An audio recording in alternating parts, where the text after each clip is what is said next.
பிப்ரவரி 2ஆம் தேதி ஞாயிறு காலை 9:45 மணி முதல் 10:20 மணிக்குள் நாமக்கல் மாவட்டம் தும்மங்குறிச்சி கிராமம் பெரியூரில் எழுந்தருளிய அருள்மிகு மருத காளியம்மன் மகா கும்பாபிஷேகத்திற்கு வருகை தரும் அமைச்சர் பெருமக்கள், ஆன்மீக அன்பர்கள், மக்கள் பிரதிநிதிகள், பொதுமக்கள் அனைவரையும் அன்புடன் வரவேற்கின்றோம். இங்கனம் விழா குழுவினர்.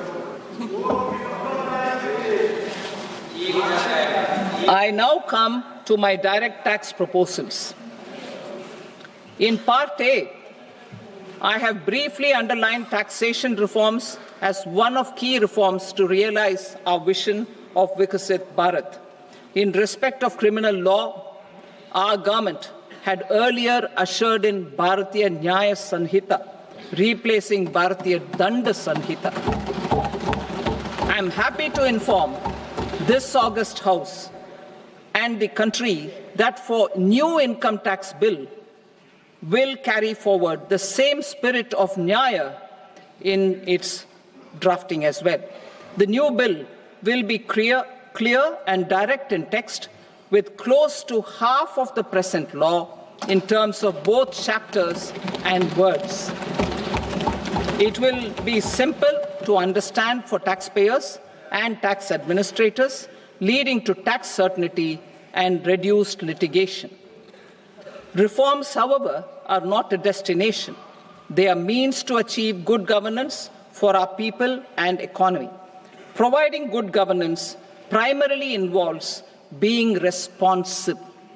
The Tirukural captures this in verse 542, which reads, "Vaanokki vaazhum ulagallam, mannavan kol nokki vaazhum kudi," meaning, just as the living beings live expecting rains, citizens live expecting good governance.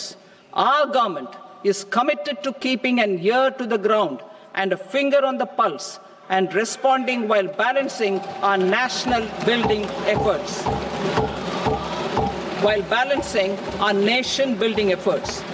The following measures will detail just how our government will, under the guidance of PM Modi, has taken steps to understand and address.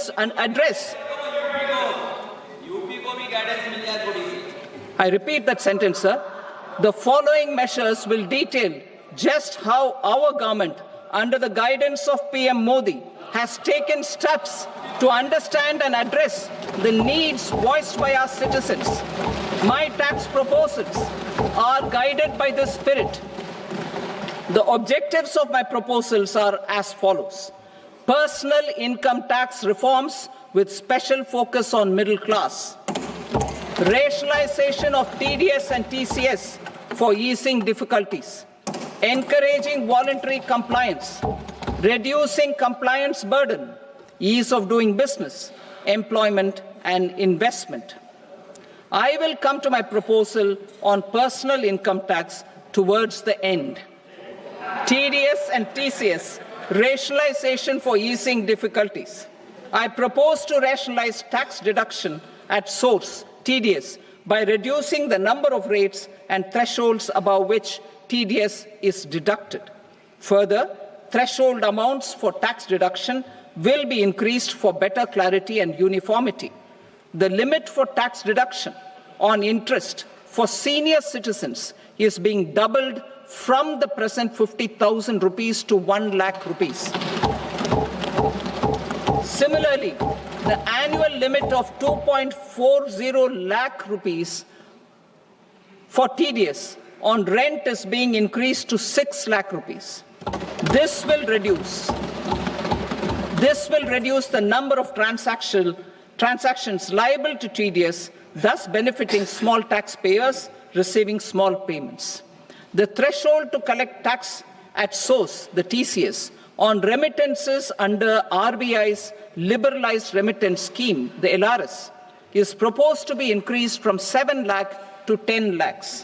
I also propose to remove TCS on remittances for education purposes, where such remittances is out of a loan taken from a specified financial institution. Both TDS and TCS are being applied on any transaction related to sale of goods.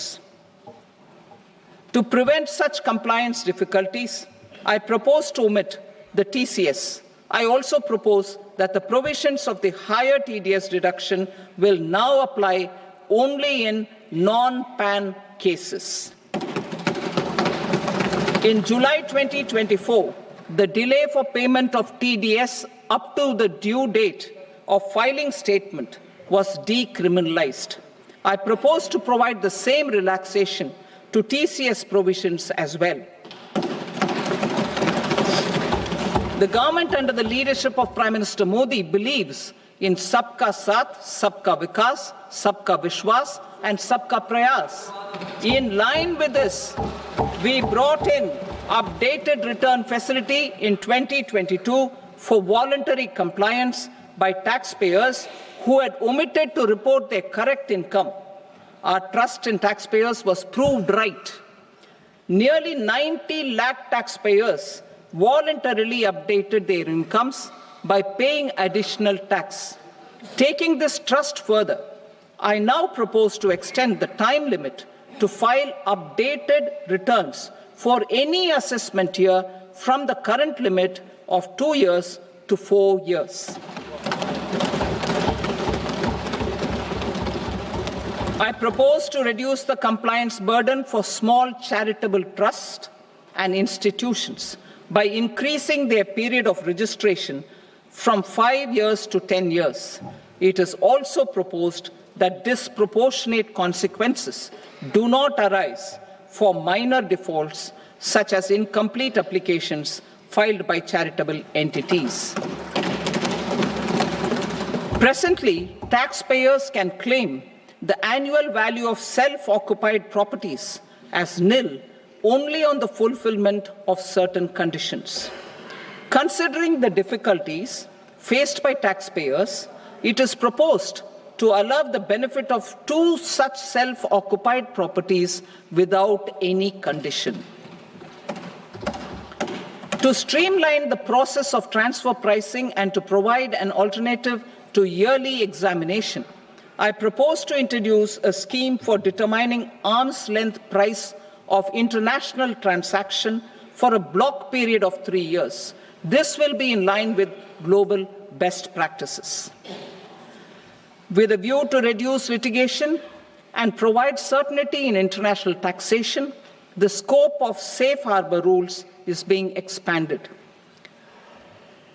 A number of senior and very senior citizens have very old national savings schemes accounts. As interest is no longer payable on such accounts, I propose to exempt withdrawals made from NSS by individuals on or after 29th August 2024. I am also proposing to allow similar treatment to NPS Vatsalya accounts as is available to normal NPS accounts subject to overall limits. In my speech in July 2024, I had promised that all processes, including giving effect to appellate orders, shall be digitalized and made paperless over the next 2 years. So I'm happy to announce that digitalization is being made operational now.